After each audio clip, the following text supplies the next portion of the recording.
have to be honest, Chris, football is about people, football is about the supporters, I always demand the best from my ability and from my desire to give the best. I mean, truly from the heart, and I'm not going to lie. I have to say, I never come to, even for a training session, which I'm not prepared to perform. Okay. Yeah.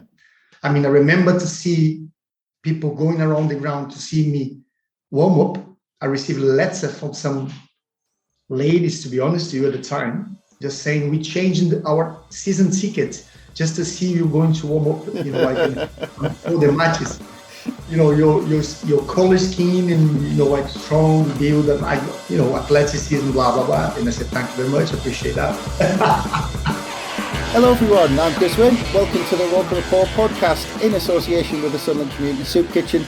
And once again, we have something a little bit special. Today, we're talking to a classy central defender who played for Sunderland during probably our most successful period in recent history. We are privileged to be speaking to Emerson Thome. Hello, Emerson. Hello, guys. It's a privilege to be online with you, Chris, and to get my voice across to whole ROKER supporters, to all Sunderland, the lads. We the lads. I believe you're speaking to us from Portugal at the minute. I mean, how are you keeping and how are things over there? Yeah, thanks. Yeah, I'm doing well. Thank you very much for asking. I'm living up to the north, a base and a small place around Porto. And actually, I'm keeping well. Family, good, growing. We get older as everyone, but still very very passionate to involve on the game. And since I left the football, I've been involved with scouting for a couple of years now. I have worked for a long spell with Everton for 7 years. I have done 3 seasons more or less for West Ham. And now for the past 4.5 seasons, I've been working for the Red Bull Group. I'm carrying on the responsibility for international scouts in Portugal, Brazil, and parts of Europe as well. Which has been a great journey. And the most important thing, keep the brain going, keep the brain quick and agile, and with we most likely with the football. And that's all, to be fair. Yeah. Well, I can't, because I want to come back to your current role, because I'm absolutely fascinated to hear about what work goes into that. But I actually just want to kind of go back to your roots to begin with, because obviously you were born in Brazil in the early 70s. Yeah. And when you think Brazil in early 1970s, you think about that fantastic Brazilian team that incredibly didn't kind of win anything. But I imagine kind of most kids in Brazil at that time, they wanted to be like Pelé or the other great forward players of that time. So, I mean, what was it like kind of growing up in Brazil in general at that time and actually coming through as a defender as well as you grew up? Yeah, Chris, I'm not going to lie. The Brazilian mentality is about technical skills, fantasy, creativity, unpredictability, so and so. Okay, I can name a lot of adjectives about what are you expecting from the Brazilians, especially when you go back that far. You're talking about the greatest footballers in the world, still probably Pelé. Of course, we're growing with that fantasy on the brain.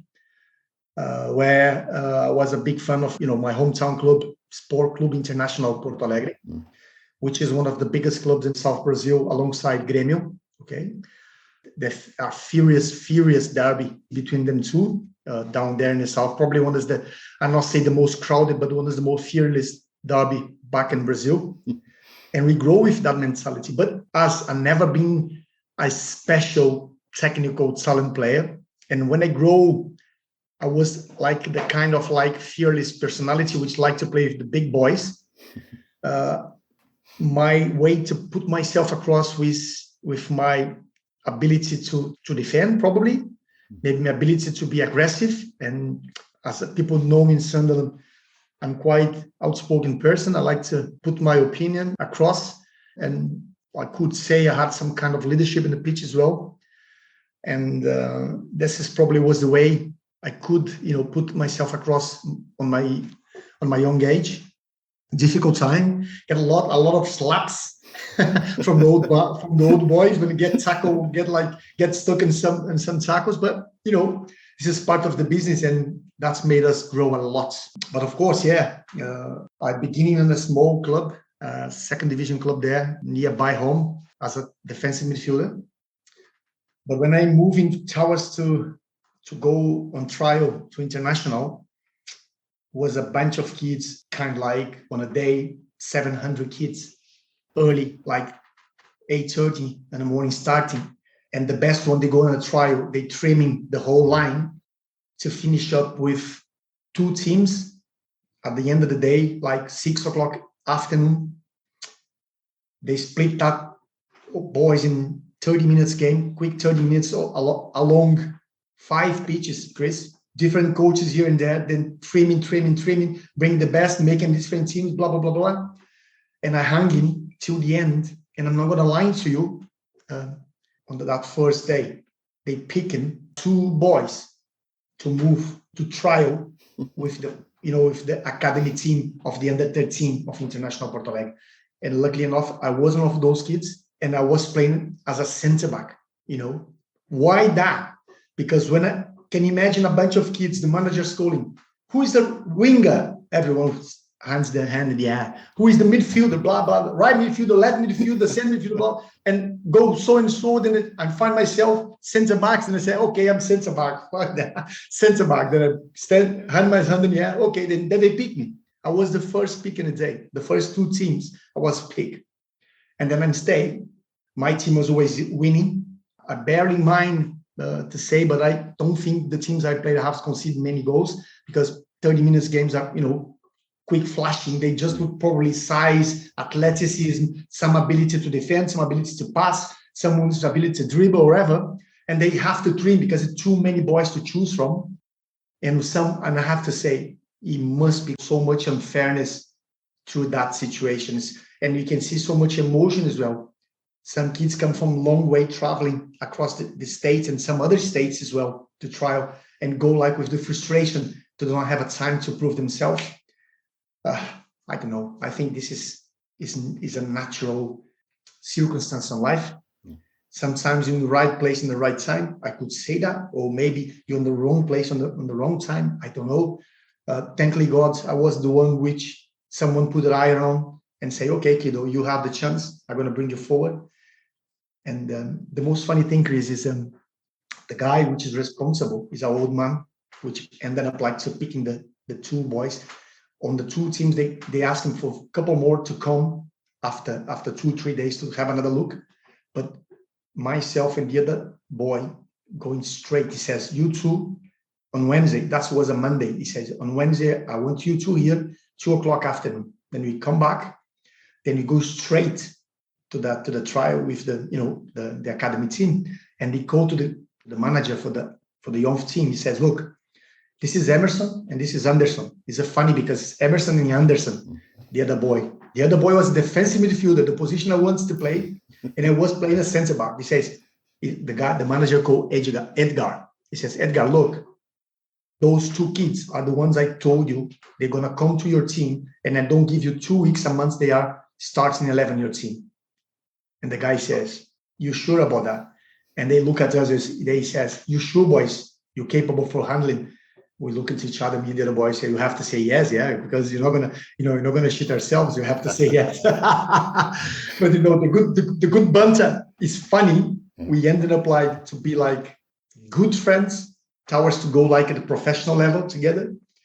And we after 2-3 weeks, whatever, we are playing together in the first team, and was brilliant. I mean, that's just something to mention from the beginning of my career, I moved to the ranks to International Porto Alegre. I played up to the ranks to get to the senior level. I had a chance to play professionally for them. Then I got like an injury on my knee. Brazil is a bit crazy country. Managers going out in and out like easy. They change like a manager, like they change a shirt. And in the meantime, like on the 3 months, I got like the progress on my injury. The guy who took me for the young level to the senior left the club. The big club stands usually to bring big names, foreigners, or even from different states in Brazil, and that's what happened to Internacional.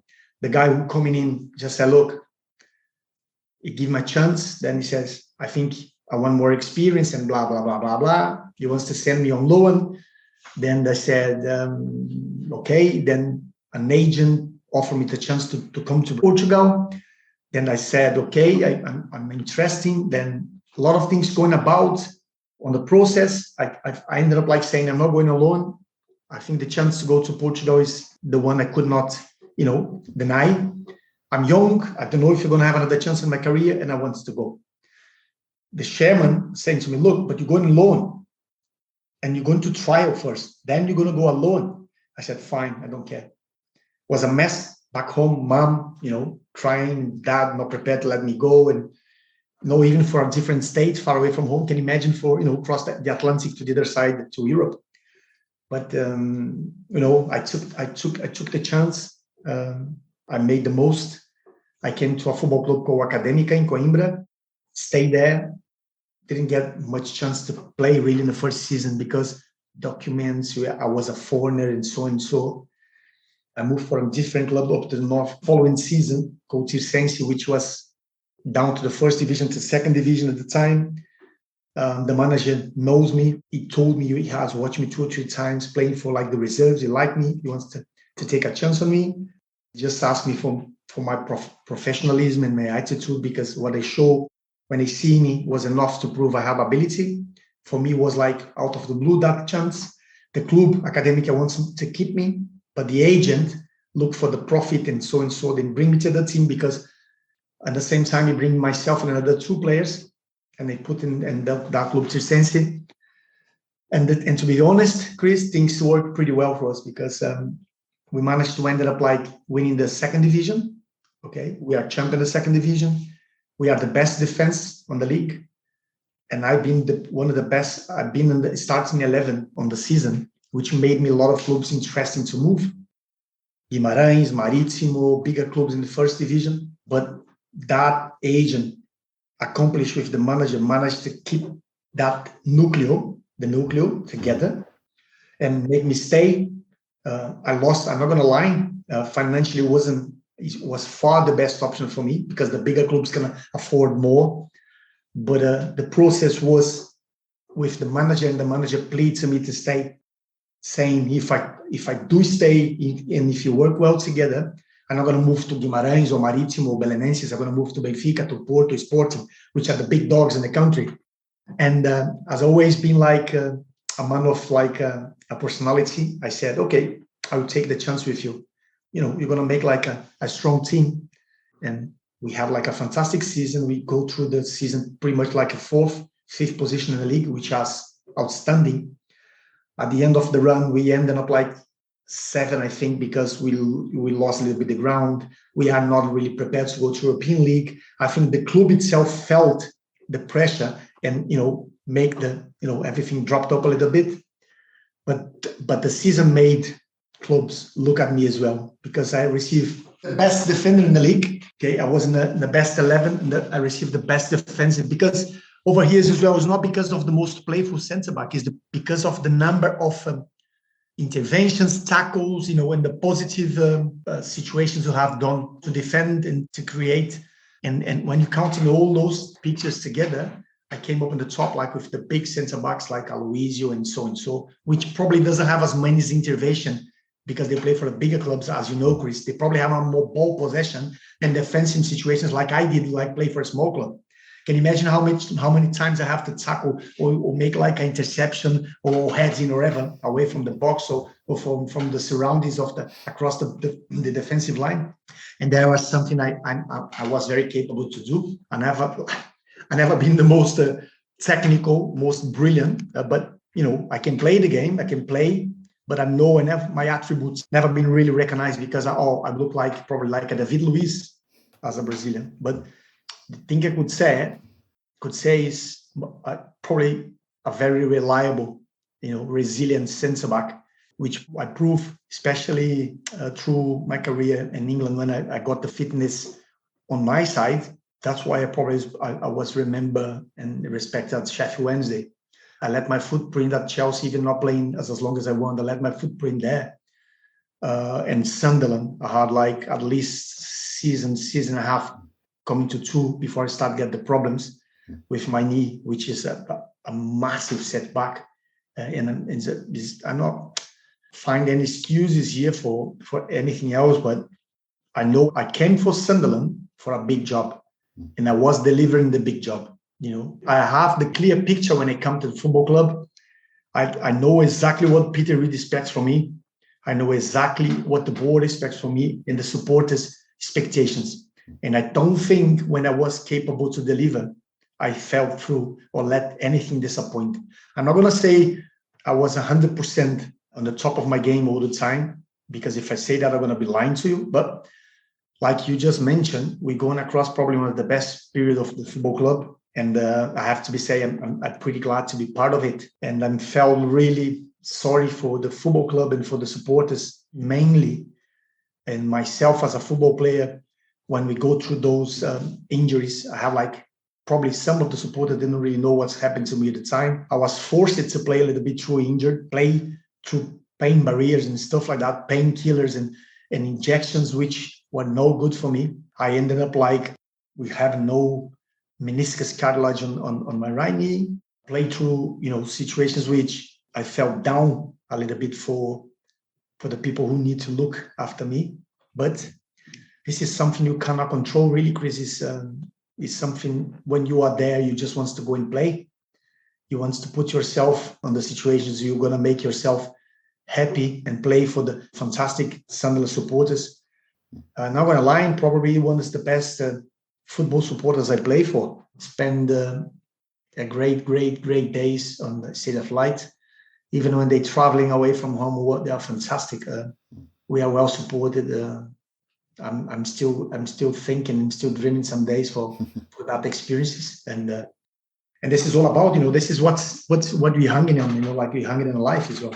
Just going on that move to England, because you moved to Sheffield Wednesday, and I read that Ron Atkinson saw you play once in a reserve game and signed you straight away.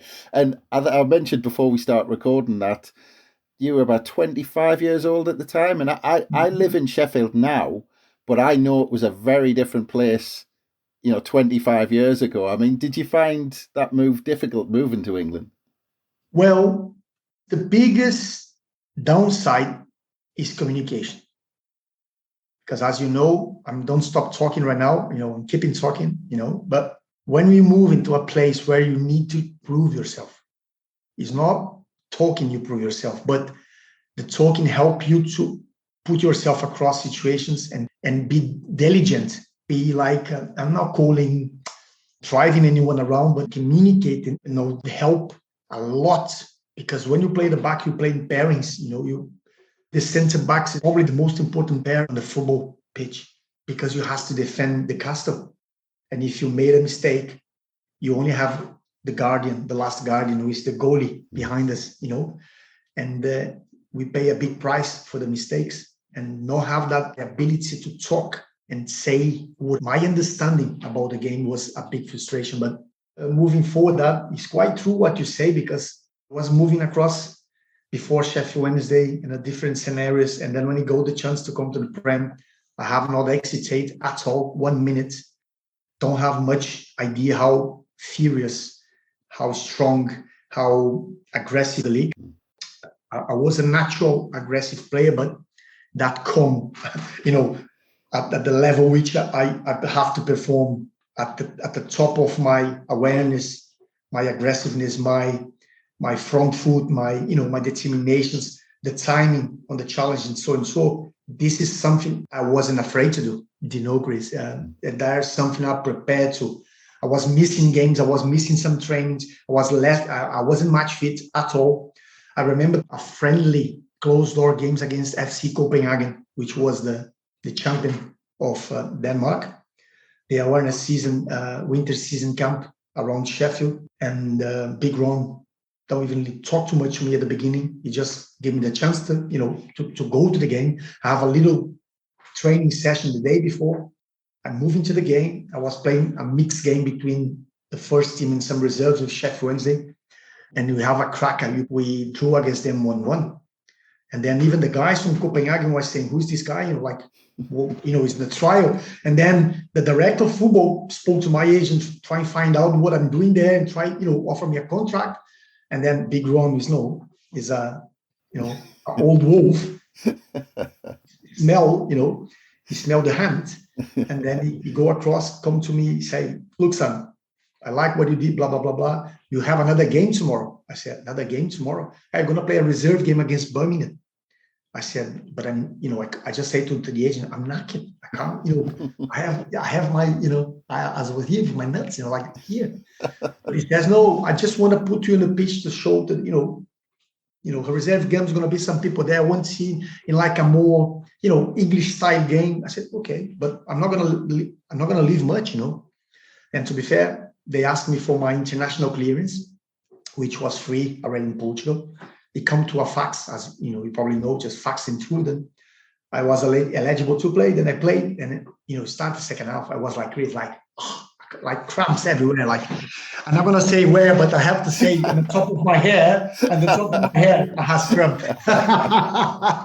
But was good because I called him off. I said to the manager, the reserve manager, I said, take me off. My English go that far off. But the good thing they take me, and then they have a good chat. The next day, Big Ron said to me, they're going to offer me a contract. I was glad, but the picture was okay. Contract. I expect like at least, Chris, the last of the season was like 3.5 months, something kind of like, and like a year. And he says, no, I give to the end of the season to you to prove to me you can stay here. I said, come on, 3 months. You have the team already setting in. You have the players going to the second end of the season. We go to the second third of the season. I will do nothing. I said to my agent, look, my agent come to me and says, Copenhagen was offering to me 2.5 seasons. And I said, give him more money than Sheffield Wednesday, because Sheffield Wednesday go like skinting me with like a lower basic and then like plus some wages for appearance money and stuff like that. And then I said, no, I'm not taking that. And Big Ron like, why not? Like, see, my agent, no, we don't go for that. He said, why not? Like, tough, old mentality, old-fashioned manager. Then he says to me, but you play, he said to me. I'm going to make you play. Then I said, yeah, but 3 months. How many games left? It was like 8, 9 games, Chris. I think it's 9. Then he says, but I take you. I use you. You're going to be, you're going to be important. I said, then he straight the hand, Chris, like that. And, across to me said, we are a man or not? I said, I don't really understand that. And then my agent says, he asked me if you, in Portuguese, tu é homem, né? You are a man. Or you fear the challenge, kind of like that. I said, no, I'm a man. And prove to me, shake my hand. And I did it. And to be fair, Chris, I was in the bench. The weekend I was already in the bench against Arsenal in London. I didn't come on. We lost 1-0. Sheffield Wednesday was in a relegation battle at the time, big time. I played as defensive midfielder because Peter Atherton, our captain, got suspended. I played against Barnsley. I did pretty well because on Sheffield Wednesday Standard, I think is the newspaper, I got man of the match. And the following weekend, I think, okay, Peter was coming and I'm going to, put in the bench. We lost the game. The manager says, you're going to play. You're going to play in the same position you play. And then he put Peter in the bench.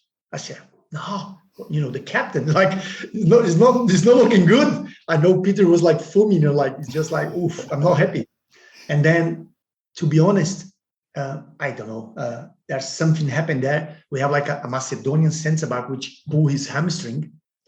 And then we were in a big discussion with him. He would like to put Peter as a centre-back because like he's a strong defensive midfielder, very focused, disciplined. And I was just a newcomer. He just probably doesn't want to risk me at the back. And then I have like a big conversation, him in office with my agent on the phone, like doing like a 3 guys talking, like shouting all over the place. And I said, just give me a chance. We're going to play West Ham at home. They have like big John Hartson. Remember John Hartson? Oh, yeah. playing the top. West Ham was doing well. They said, look, I'm not decided yet. We go like on the day before the game, do like the practice, like set pieces. And then using me and Peter in different situations, one a centre back and one a defensive midfielder, then switch over. And then on Sunday, Chris, he was going to the stadium. You go to Hillsborough, go to the dressing room, church over there, and then he's still not saying. He put all the team, in the forward, and left the defensive midfield and the right in the back there. And then he says, look, I'm going to do something I will regret, he says. I'm going to do something I will probably regret. And Paulo Di Canio was alongside me because Paulo speaks a little bit Spanish, Italian, Spanish. And he was saying to me, Paulo, speak to the Brazilian. He's not going to understand me. But I tell you what, I'm fully regret. But I have to say, if I fell through on that one, you never play for me again, or you play wherever I told you to play. Like that, straight in the face, Chris, like that. And Paulo tell me. And then he looked at me, and then Paulo said to me, what do you say, Emerson? I said, thank you. I will prove you wrong. And I play centre back. We beat West Ham 1-0. I was the man of the match. End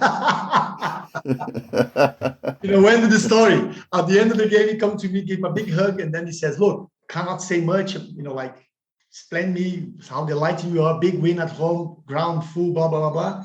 And then everyone's happy. We play 1 or 2 games more. We did really well. We drew, we lost, and then we won. And then we go for last three games. Next game, Everton away. That game at Goodison, they have Big Dunk in front, and they have what's the big guy? Kevin Campbell, Big Kev.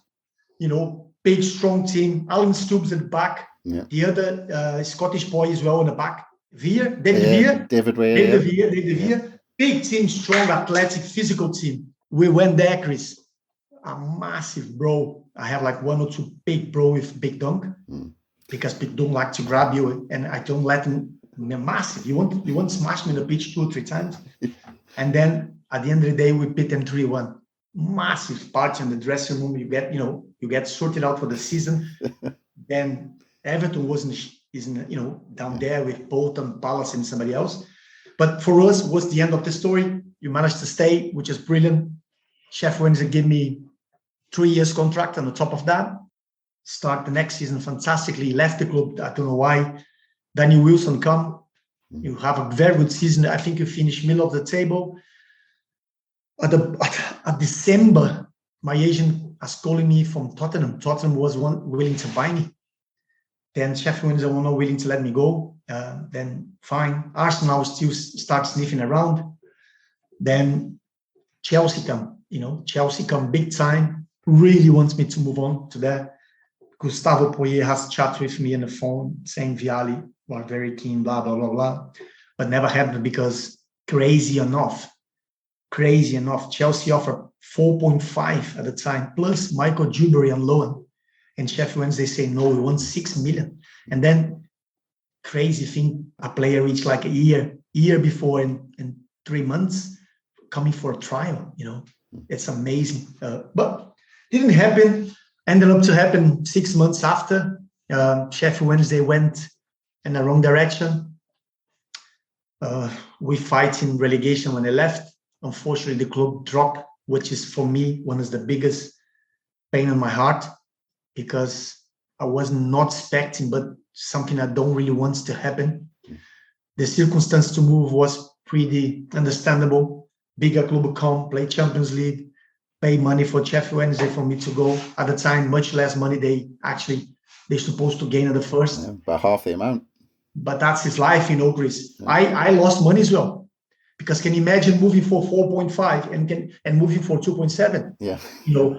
Wage-wise and lost in between there as well. When you move in the middle of the season as well, Chris, to be a squad player for somebody, it's not the same when you start the season and someone taking you, with the fresh money to start the season. But I can't complain. Chelsea was a great venue, exceptional club as well. I really enjoyed period there. Short period, unfortunately, because when Ranieri comes, the Vialli left, then a lot of things going around. I did have the opportunity to move to a couple of clubs in England. I'm not going to start mentioning them here because I could make the supporters of Sunderland a bit upset. But I chose Sunderland because it was the first one to come to me. It's the first one devote all the prizes to me. And when I come up to the Northeast, I see the potential, I see the desire, and I see with a football heart. I'm not come for the money. I'm not lying to you. I remember the time I was probably the most expensive buying for the football club at the time. Yeah. But it wasn't for the money, because if it was the money, I'm going to choose another two clubs I could tell you, but I'm not going to mention. I went there. The difference was marginal, nothing big, but Peter, Mark Blackburn, the people who was in the club at the time, selling the club very well. Peter really made me feel comfortable and important for his project. And when I dive my head to something, I don't like to turn around, and I don't like to listen to something else. And I give all the first pick for Sunderland. And at the end of the day, we come to agreement, which was very satisfaction moment for me. And apart from, the period which, like I just mentioned, the injury, which it's the big downside, I have not a wrong word whatsoever to say about the football club, from down to the kitchen, to the training ground guys in the pitch grounds and everyone. Love it every bit of Sunderland. Yeah. I have to leave because of family reasons. More, I left to the other side of the river. People wasn't really happy, and I have some words across my ears. But again, when you are honest, when you are correct, and you are a good behavior, when you are a family man, I was, and I continue to be, people look at you as an example. I never forgot to go across, and some of the Georges come to me to say, you're supposed to play to us. The Maccans are very, very, very glad to have you play for them. Yeah. And that for me are always compliment, always a big compliment, Yeah. I mean, like you said, when you joined, it was only a few days after signing that you made your debut midweek game in front of nearly 47,000 at the Stadium of Light against West Ham United. They had actually Paulo Di Canio, so you knew him, and my old teammate. They had Frank Lampard, Davor Suker, Michael Carrick, Joe Cole, Stuart Pearce, so they didn't have a bad side. It ended up. I don't know, maybe even Rio Ferdinand. No. No. I think he'd moved on by that point. I think they had Igor Stimac at the back as well. Stimac, big Stimac from Derby, And we ended up drawing 1-1. Julio Arca scored for Sunderland, and it was his debut as well. But I mean, because a full house Stadium of Light night game debut. Can you remember much about it, or is it all just a blur? Well, I tell you where my passion for Sunderland started. I'm not going to lie. I was playing for Sheffield Wednesday. We went to play the Stadium of Light, okay? And the season before, I left to Chelsea, And I never saw a pitch with so many supporters wearing the shirt. It was outstanding. It was a shiny day. Was at the end of the season.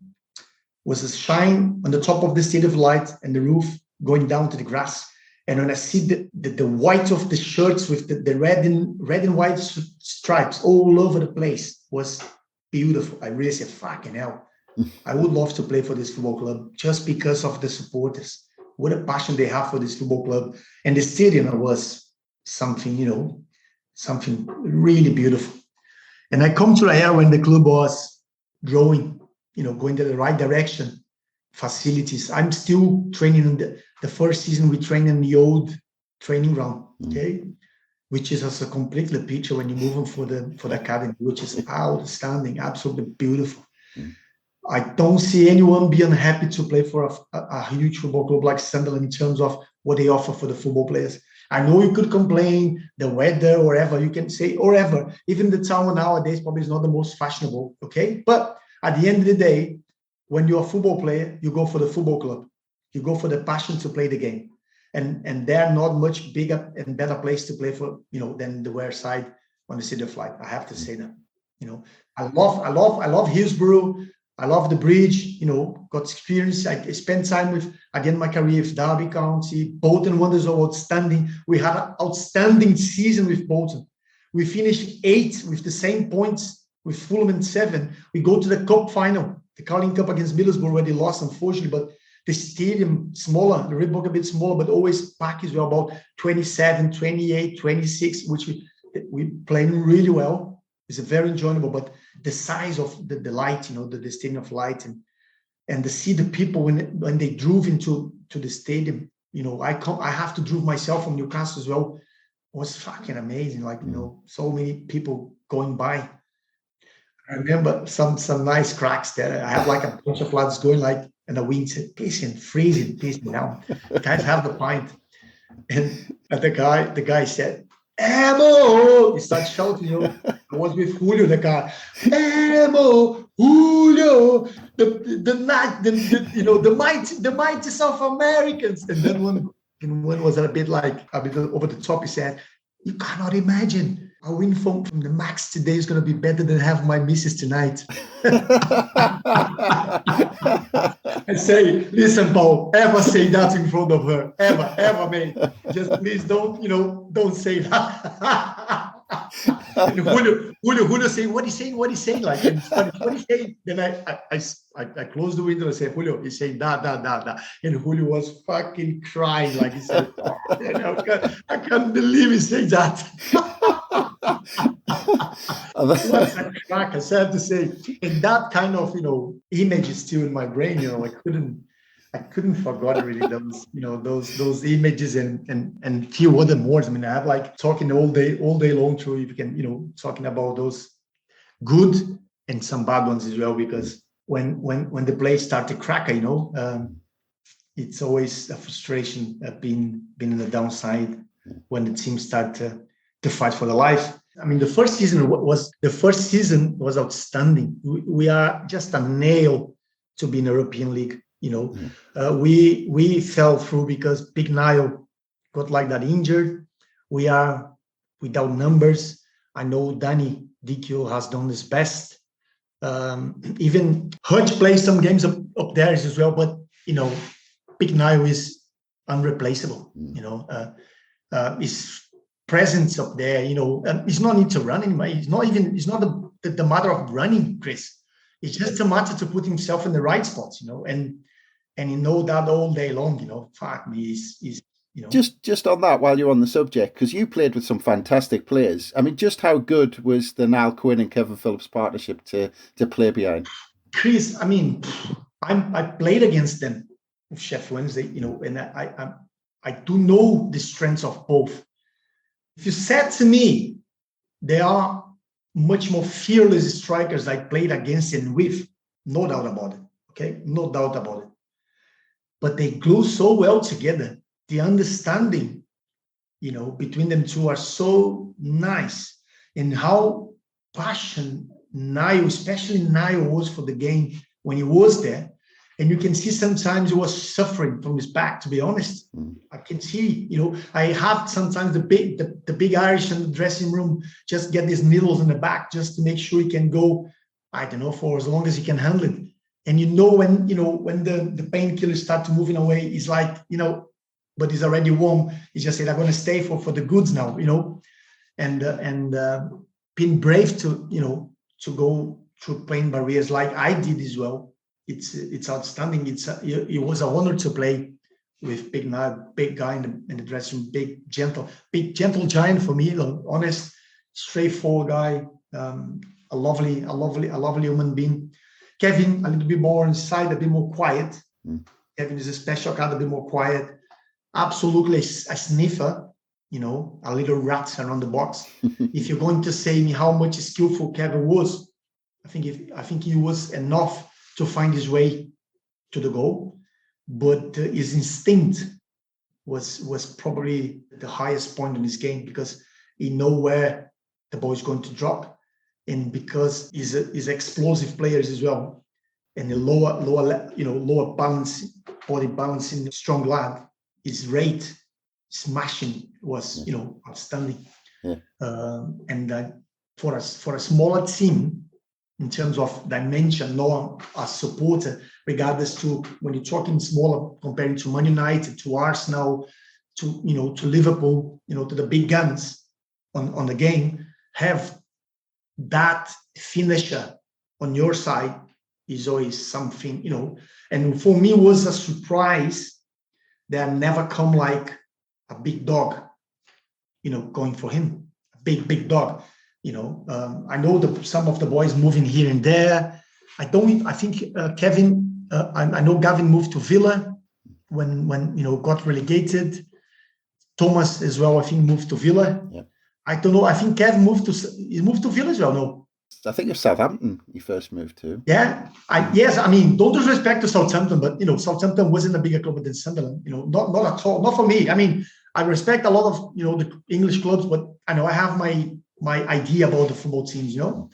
And the Sunderland, if you could manage to keep that spine together, if you can refine a new 9 queen style to match with Kev, if I don't got my injured and it knock me off, and if you can manage to stay with that team for a little bit longer, I tell you what, I'm quite sure Sunderland will be establish themselves on the Prem, and it's going to be difficult to knock us out of that, because when I look back, if I could have the season I have at Bolton, at Sunderland, we're never going to go down.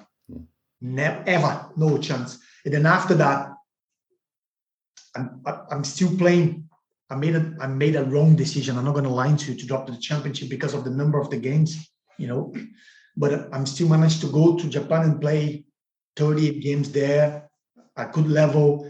I'm still fit to, early 36, and I was at 31, 32 at Sunderland. I'm 31. Another 3 years at least playing at good level for Sunderland. Are you going to leave the club on a very good state? Because the club, when we start to hurry, Chris, in the football, we start sometimes the decisions could the best. And I can tell now from my experience now on this other side of the game now, as a scouting, I learned a lot on the game.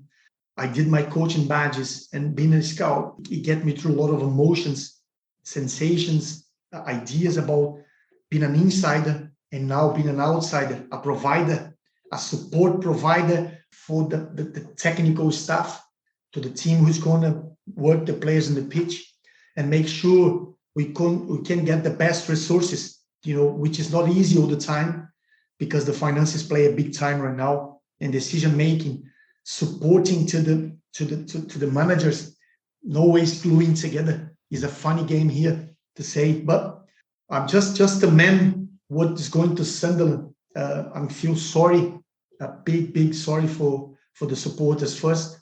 I feel sorry because on the process we lost Peter, which for me is a great leader on his manner. He's a very special person, a special guy. Big Bob was there. Sacco, fucking brilliant. Love him all day long. Have big bros with Sacco, talking about the games and complain. You should do this. I say, Sacco, come on, don't want to take me. If you're not happy to take me, Inchy, Andy, Inchy as well. I mean, we are like a proper family there, Have a spell with Harold Wilkins, which was down for me, down for the club with my experience with Harold.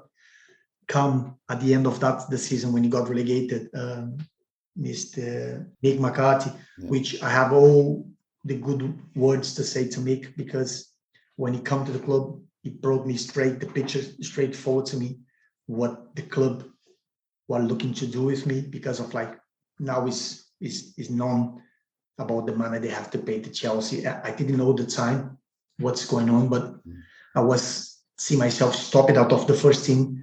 And unfortunately, Mr. Wilkinson doesn't have the face to tell me. I'm not going to say other words, just the face to tell me in my face. That's what the reason I'm not playing you. I'm not using you. Because one thing, Chris, when you injure and you come back, if the team doing well, as a football player, I respect my colleagues. Okay. But when the team was on the losing side, day after day, week after week, and if you're working well and you delivering a pass, you expect him to at least get a chance, and a good chance is no one game. And if you're losing off, give him a run. I always say a football player need a good run to get on the road again. Okay. And I didn't have that chance when I come back from my injury. And the funny side, the reserve team of Sunderland was the champion on the reserve league. I don't know if you remember that. Yeah. And I was playing on that team, helping a lot of some young players coming through, which was a kind of motivation for me at the time. But in terms of my desire, my aim, and my ego, I was in the mood, I was down in the mood. But I have to take, as a professional, as a man, I have to take it in the chin. I did it. I wasn't really pleased when I heard things flowing around at the time when I have to left the club. I'm not going to mention names here because I don't want to pick. That's a long time ago. But certain people blocked my move to Glasgow Rangers. I was there. I don't know if you know that.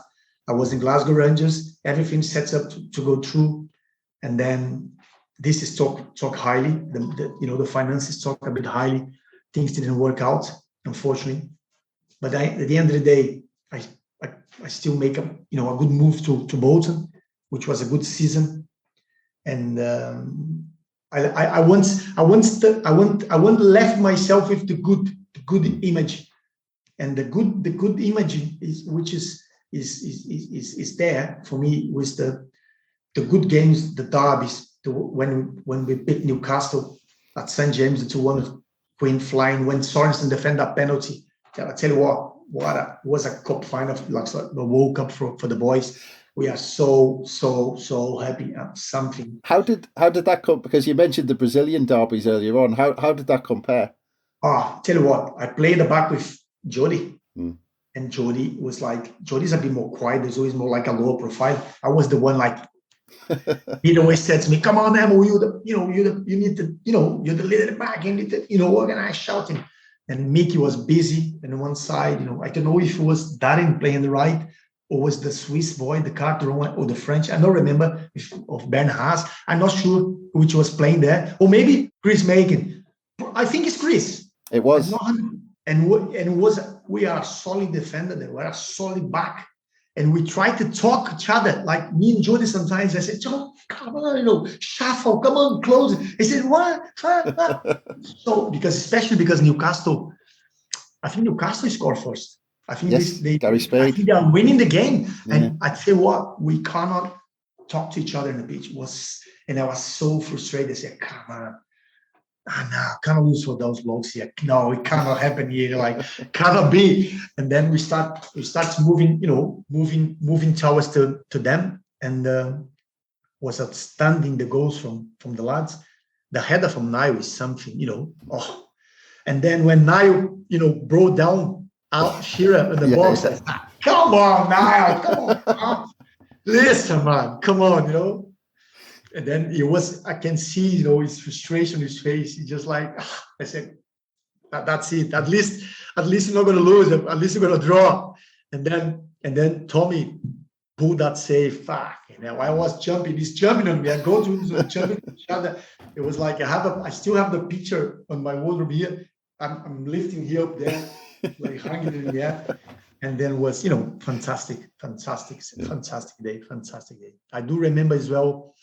Just after move from Chelsea, I come back to the bridge, and we beat them 4-2 at the bridge. I don't remember Chelsea losing and conceded so many goals at home, and we go and smash them 4-2. I remember that.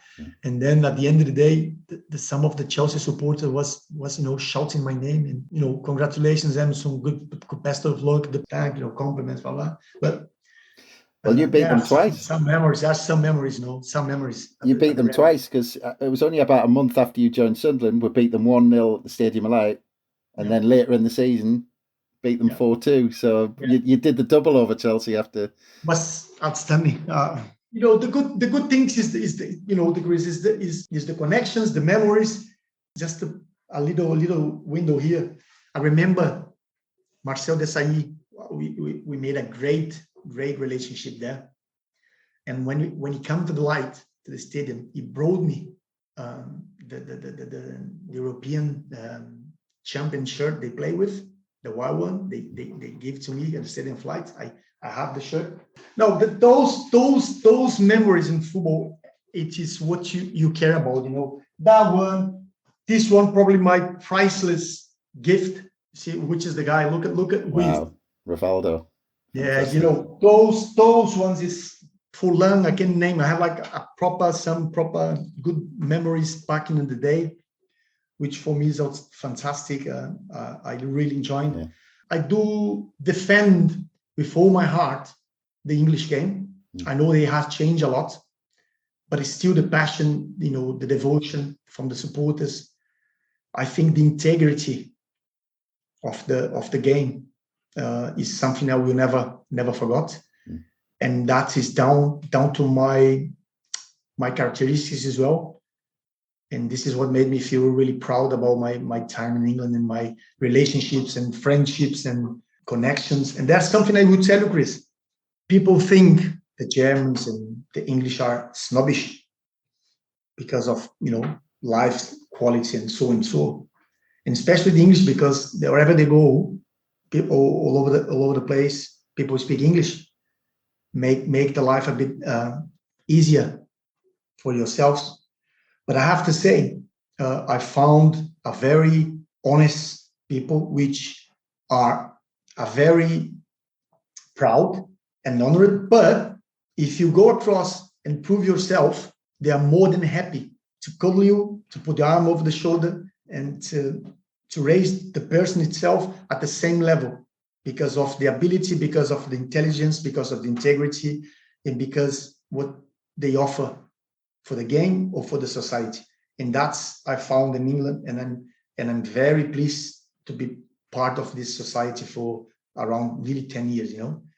I'm really enjoying. I'm glad to have a chance to work for around 10, 11 years for English football clubs. And I just left because the chance to work for the Red Bull Group was too good to deny. But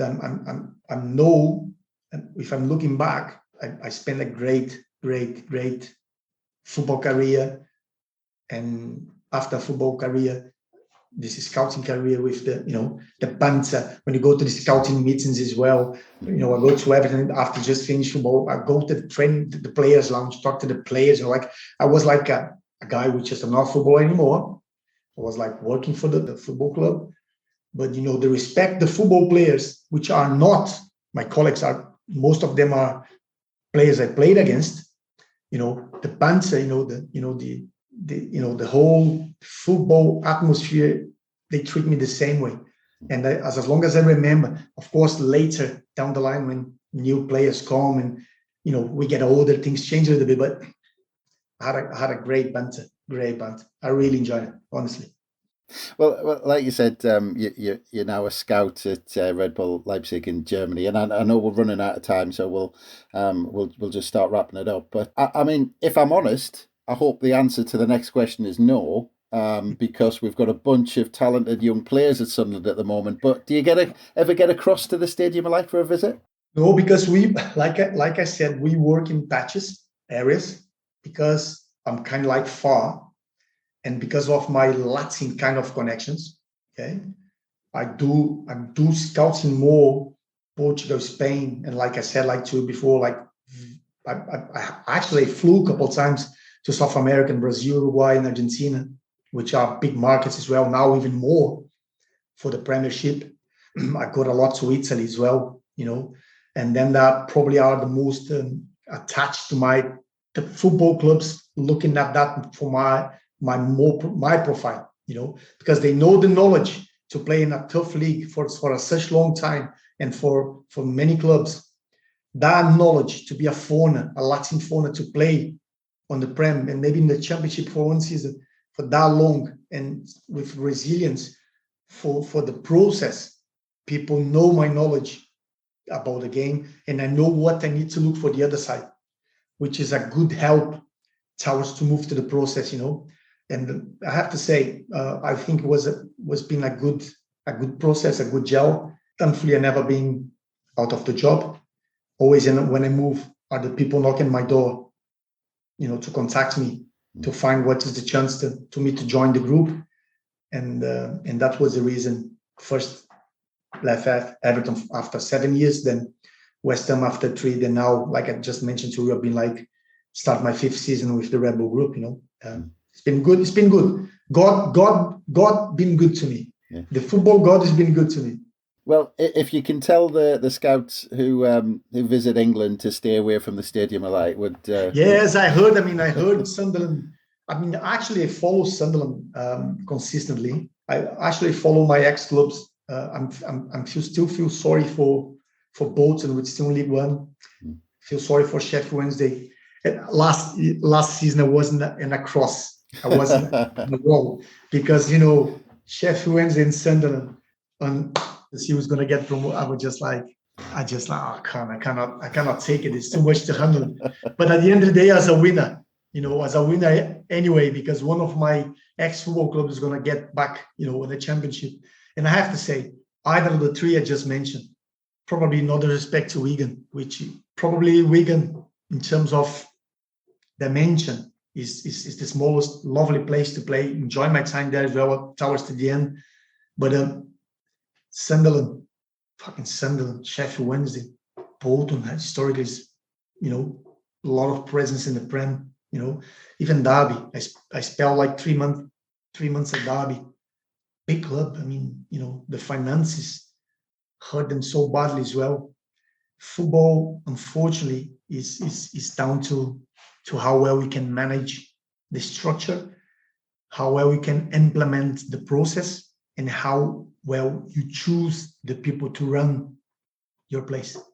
Okay, Sunderland for sure have spent a big amount of money on the process, probably make some mistakes through the process, but this is something is hard to control, and as long as you keep in change, Chris, the process gets told harder and harder, because at the end of the day, you must have a control under the spine, build the surrounds, and kept the people motivated, kept the supporters backing, kept the supporters happy, and kept the support understand the club try and move in the right direction. Okay, I'm glad to see Sunderland back strong. I think Sunderland right now has go down to the roots, find a way back, and now it beginning to cuddling, and now start running. And I just don't get any stomping rock in the middle of the track, just to push. They have a fantastic away win against Reading, which is doing pretty well this season. And that 3-0, if the players don't get and the tiptoes, that's a really message to the championship. Sunderland is back and strong and raring to fighting for the chances to go to back in the Prem. And that's what I hope Sunderland back, because they deserve to be there. That's as much as I can say, And at the end of the day, it's like I said, hope the people kept the feet in the ground. Don't get too excited. Yeah. Yep. The championship is a long and hard run. Yeah. I go through that with Wigan when you got promoted. Very tough league, very tough physical, mental league. Probably not the most technical, but you have to be in the top of your game to play in the championship, and you have to be physically prepared to do that as well. Fingers crossed, Sunderland got the right bunch of lads this season. Hope they avoid injuries, which is is a big knockback when you got like one of your big boys on the team get like a spell out sidelining with 1, 2, 3 months. But looking forward to see Sunderland fighting all the way through. And if you not get straight away, at least a good crack on the playoffs. Let's see.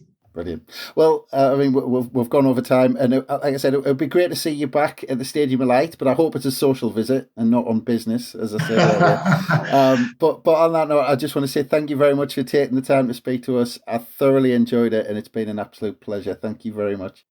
It was my pleasure, Chris. Once again, let my piece of my heart back in the Northeast, in the red and white stripe. Okay, love to the whole Sunderland supports, and as again, a faithfully supporter here from Portugal for the Macans.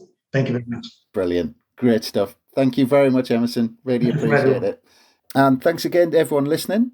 keep an eye out on the website at ROKER Report for all the latest with the lads, and check out all the usual places for the next pod that I'm sure will drop very soon. But from us, bye for now.